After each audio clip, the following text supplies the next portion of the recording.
தொழுநோய் ஒரு தோல் நோயாகும். தொழுநோய் மைக்கோபாக்டீரியம் லெப்ரே என்ற கிருமியால் ஏற்படுகிறது. தொழுநோயால் பாதிக்கப்பட்டு சிகிச்சை பெறாத நபர்கள் இருமும் போதும் தும்மும் போதும் இந்நோய் கிருமி காற்றின் மூலம் பரவுகிறது.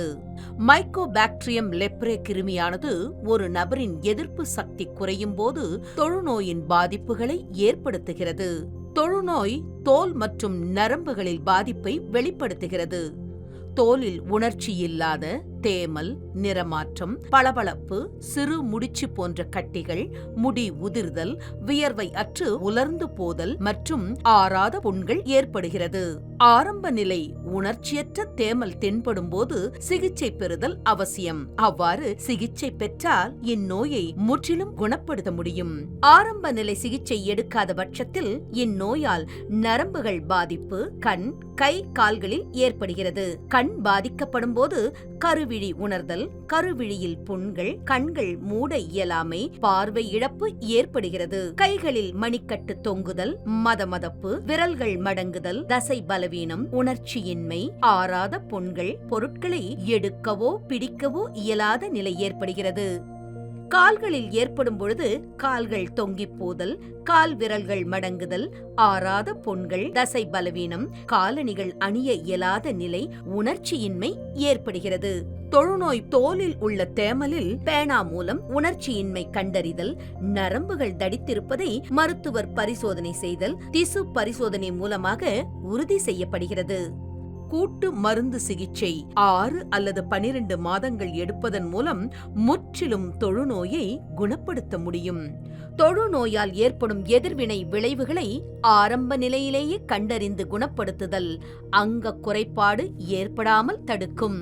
தொழுநோய் பாதிப்பு ஏற்பட்டால் பயப்பட தேவையில்லை. தொழுநோயால் ஏற்படும் களங்கம் தவிர்க்கப்பட வேண்டும். தனிமனித களங்கம் நோய் பற்றிய புரிதல் இல்லாமையால் ஏற்படுகிறது.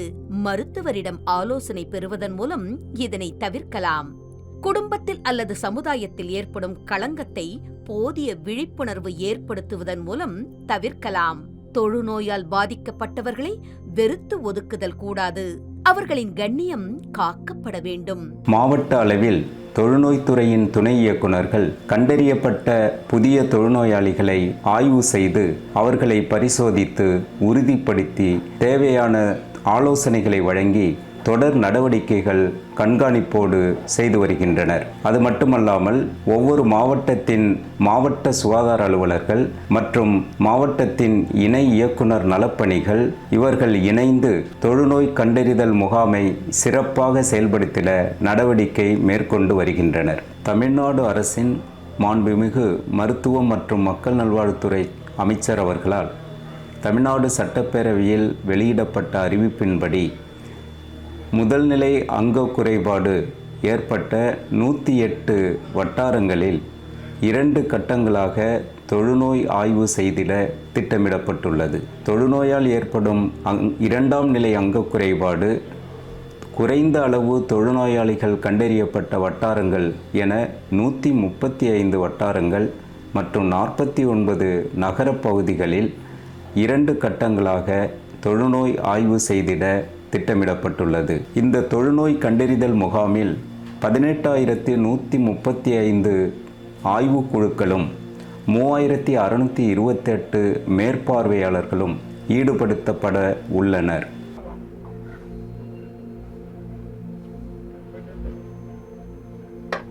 சார் வணக்கம் சார். நாங்கள் சுகாதாரத்துறையிலேருந்து வரோம். தொழுநோய் கண்டறி முகாம் இங்கே நடக்குது. அந்த ஆய்வுக்காக இப்போ வந்திருக்கேன். உங்கள் வீட்டில் இப்போ எத்தனை பேர் இருக்காங்க? 2 பேர் தான். இப்போ நான் மட்டும் இருக்கீங்க. சரி, உங்கள் பேர் என்ன? வயசு 57. தொழுநோய்க்கான அறிகுறிகள் கொஞ்சம் சொல்லிக்கிறேன், கேட்டுக்கோங்க.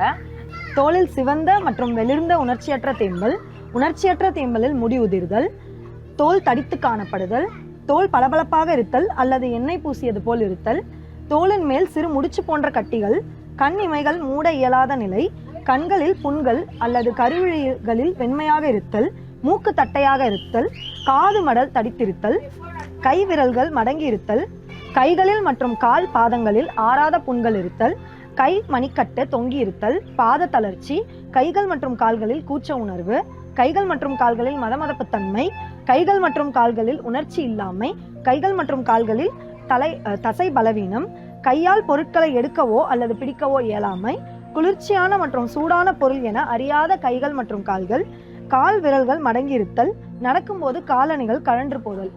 உங்களுக்கு உணர்ச்சியற்ற தேம்பல் ஏதாவது இருக்கா உடம்புல? தேமல் ஒன்று இருக்கு. எங்க இருக்கு? இந்த கையில். நீங்க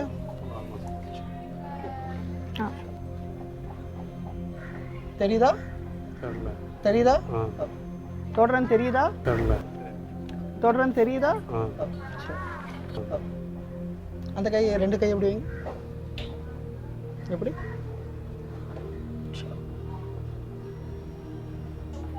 கீழே இறக்கிக்கோங்க. தொழுநோய்க்கு அறிகுறி மை தெரியுது. நீங்க ஒரு வாட்டி வந்துட்டு நான் ஸ்லிப்பு தரேன், நீங்க அரசு மருத்துவமனையில் போய் ஒரு வாட்டி டாக்டரை பார்த்து செக்அப் பண்ற மாதிரி இருக்கும்.